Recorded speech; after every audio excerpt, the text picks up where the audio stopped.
Hello and welcome to the Craft Beer Corner. On today's episode, we're going to be taking another tour of Germany. This is going to be part one of a part two series. This part one, we're just doing one specific style and it's just two beers in this review. And we are going to be taking a look at the start with Hefeweizens. A little bit of background. First, the word Hefe. Auf Deutsch in German means yeast. The word Weizen or Weize is the word for wheat. It's often mispronounced Hefeweizen with an S, not a Z. Weiß is the German word for the color white, which it's often called and confused because it's a lighter beer.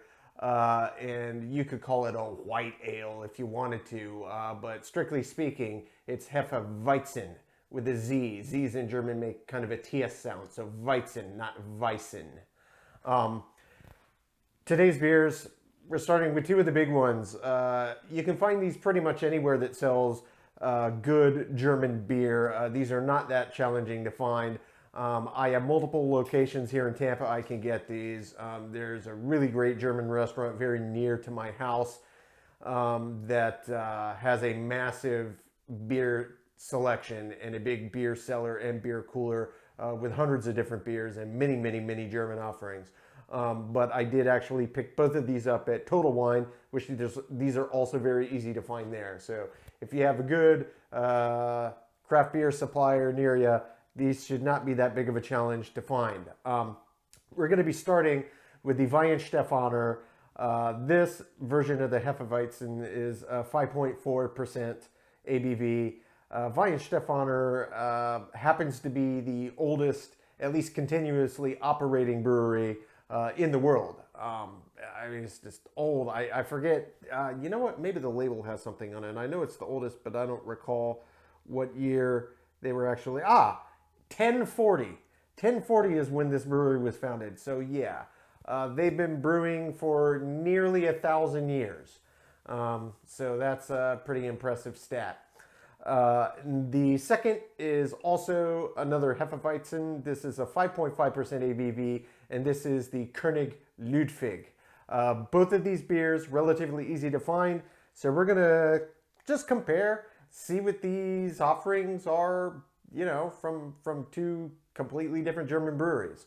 Both of these, obviously, being German beers, will be brewed under the strictures of the Deutsches Reinheitsgebot, which is the German beer purity law, which dictates no adjuncts. There are only 4 ingredients in beer. That is water, malted barley, hops, and yeast.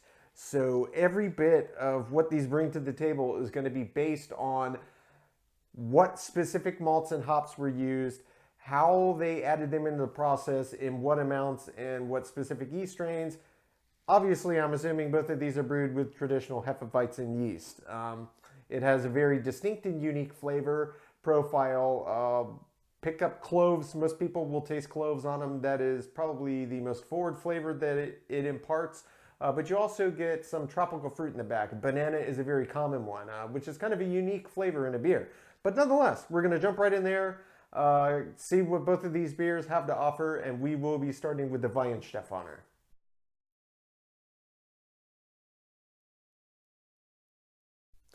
Okay, so jumping right in, starting with the Weihenstephaner. Again, these are both Hefeweizens. This one's 5.4% ABV. Let's just jump right in and get it poured in the glass. And I'm using my Sam Adams glass, which is a really good all-purpose beer glass. It's got a nice bulb up top, so it's going to let all of the aromas trap and bloom up.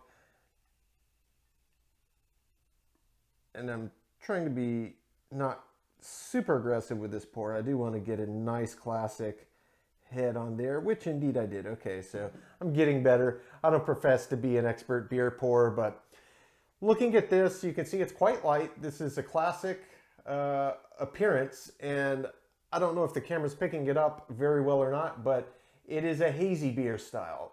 This is one of the traits of this beer style, and indeed that's exactly what it's supposed to look like.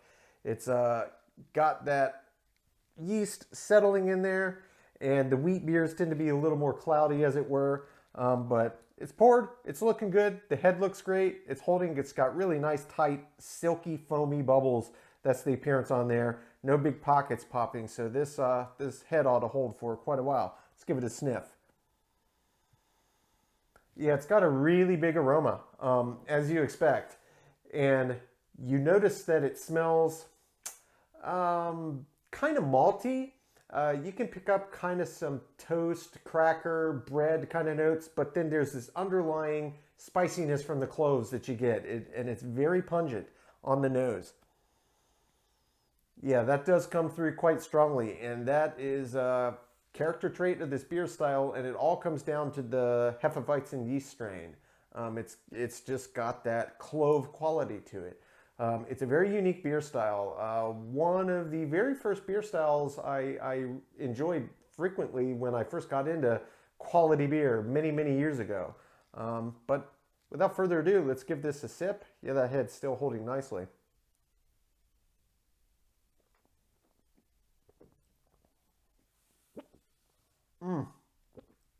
Oh, it's like taking a trip down memory lane. This is such a well-crafted beer. This is such a great example of this style. It really is. This takes me back to my early quality craft beer days. It's just so good. You can taste that there was love put into this beer. I mean, it's just, look, been around since 1040, brewing almost 1,000 years. You think after that amount of time, they might be able to have nailed down the art. And it sure tastes like it. This is just one of the cleanest examples of this style I could think of. It is absolutely delicious. This is a style that is another one that I put in that illustrious category of a great hot summer day beer. You get done cutting the grass, and you still want to grab a beer, just something to really quench the thirst and refresh your palate. This would be a great one to go for. You'll often see this beer style served with a fruit slice. Orange is actually probably slightly more common than lemon. Maybe it's 50-50. At least in Tampa, I see orange offered up a lot. But I prefer to go as the Germans would drink it. No fruit involved. I like to let the beer and the beer ingredients speak for itself. But it's really nice. And the yeast in here and the balance of ingredients, I can tell you the clove quality on this, it does come through, but it's not overpowering like it is in other beers of this style. It's very balanced. This is exceptionally well balanced.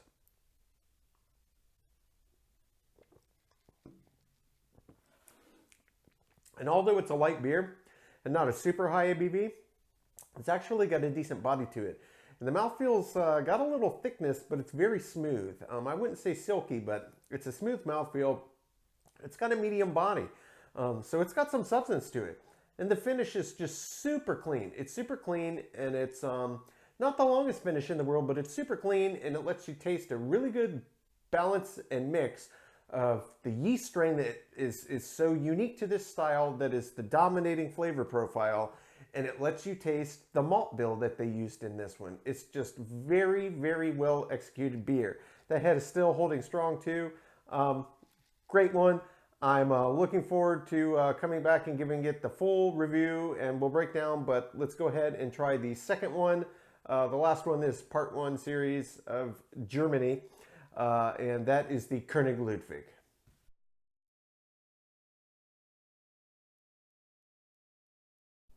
Okay, now for the second Hefeweizen we're going to be reviewing, we're moving on to the König Ludwig. This one is 0.10% ABV higher than the last at 5.5. The exact same style. Another really big, well-known old German brewer. So I expect that these are going to be similar, but it's going to be interesting to see how they compare to one another. Get this poured right in the glass. All right. Going to be a little more gentle so that head doesn't get out of control there. It's forming quite nicely.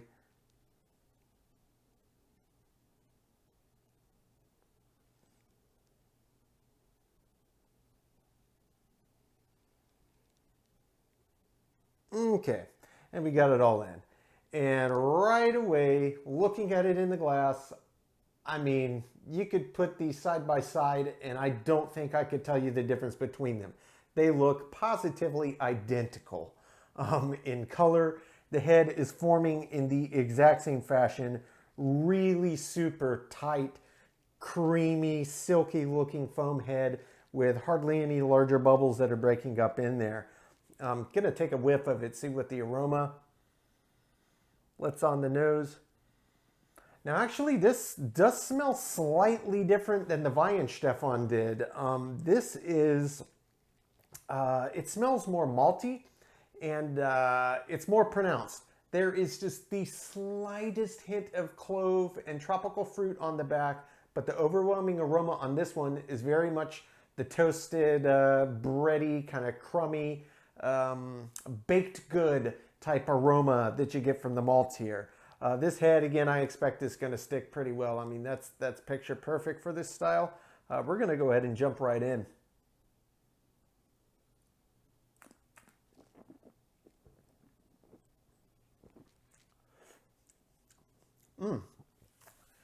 Okay. This is also a really, really nice version of this beer. Both of these are remarkably similar, though they do taste different. I would have to say overall, the cloves are not quite as front and center in the König Ludwig, that clovey quality, that clove bite you get from the Hefeweizens as it was in the Weihenstephaner, and you get a lot more of the malt. But you absolutely still know that you're drinking a Hefeweizen. That much is crystal clear. It's just more malt forward than yeast.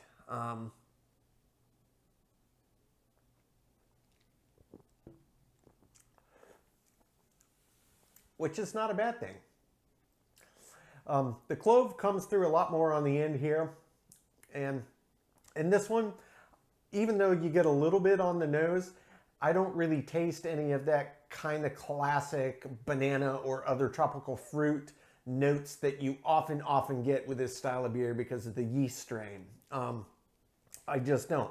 I get the cloves, and it's subtle, and it's mostly a nice malt kick. And it's really nice. It's very refreshing, though it is a little bit, I would say it's tending towards drier on the finish than it is a big, wet, juicy finish.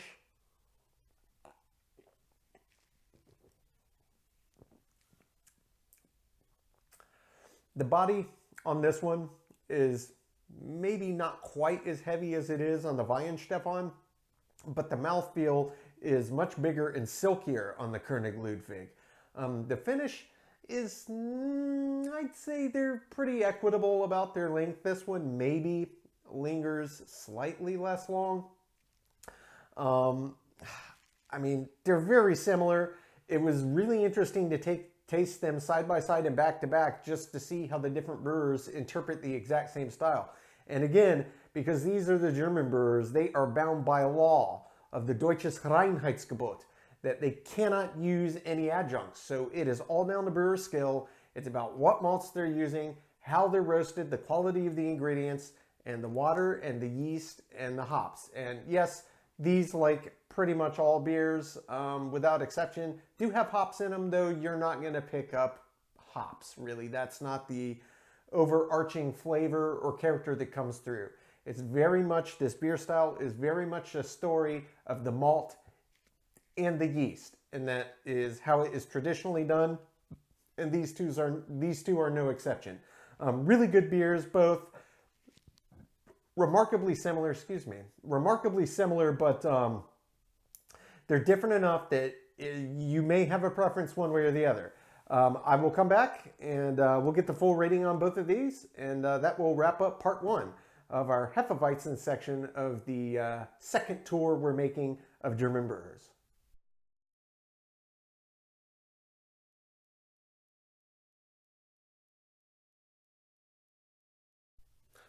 Okay, now that we've had both of these beers back to back, what I'm going to do for the scoring, I'm going to do a slight deviation to how I've done on most of these, since this really is a direct comparison of two brewers that are very old, established German brewers brewing the exact same style, and it's really more of a test to see how they compare one another, if there's any noticeable differences.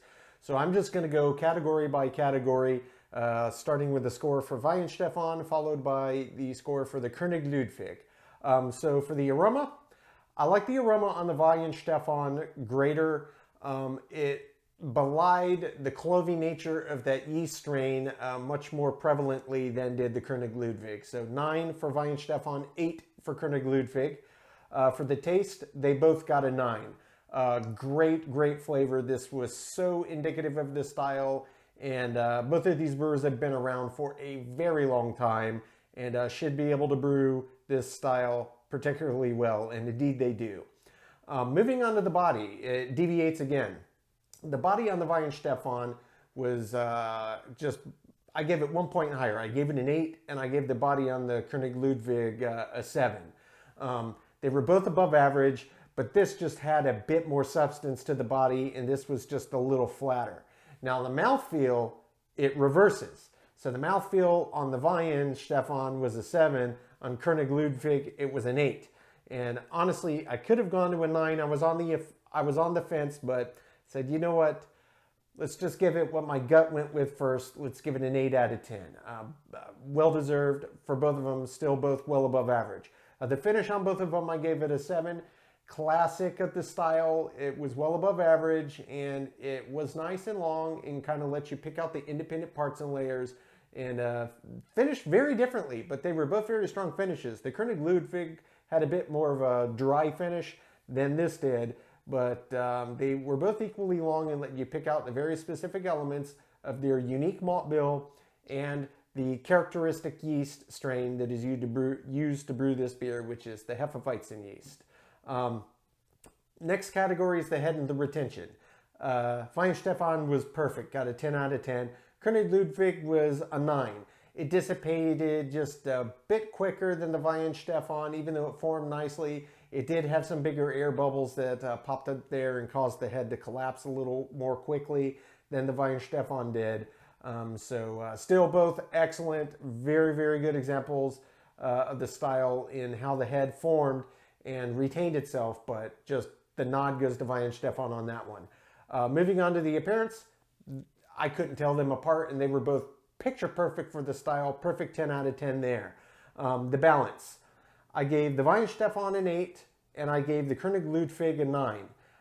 The Weihenstephaner I thought was just a little bit more yeast forward, so it kind of overshadowed the balance of the grain bill that was in there, whereas the König Ludwig was exceptionally well balanced. If the cloves had come through a little more heavily and it wasn't quite as malt intensive, which I actually prefer personally, I would have probably given it a perfect score in balance. But as a Hefeweizen, you expect there to be a bit more clove presence in there, and it just wasn't quite there. For the feeling and the intangibles, I gave a 9 for the Weihenstephaner and a 10 for the König Ludwig. I really enjoyed both of them. So far, so good. They're stacking up so close to one another. Example of the style, they both get a 9. Near beer perfection for a Hefeweizen, and that brings us to the score, and they both got an 86. So different, slight variations in the different categories, but both exceptional beers, great examples of the style by two powerhouse old German brewers that have been doing this a long time, and it shows. These are exceptional beers. If you like the Hefeweizen style, I can indeed highly recommend both of these, and you may want to pick up one of each or even a few other brands that have them out to compare them and see which you prefer. That will wrap up our part 1, and part 2, we are resuming a tour of Germany. These are going to be Pilsners, I believe, entirely. I might have an ale in there, but I think it's all Pilsners, and just comparing different brands, similar styles. So part 2 ought to be really fun, and we'll get to that shortly. But until next time, we thank you for joining. Feel free to like, follow, click the bell if you want to know when our videos are dropping. Share this with your fellow beer lovers, and hopefully you got some value and found it entertaining. And we will see you on the next one. Until then, keep it beer, keep it craft. Cheers.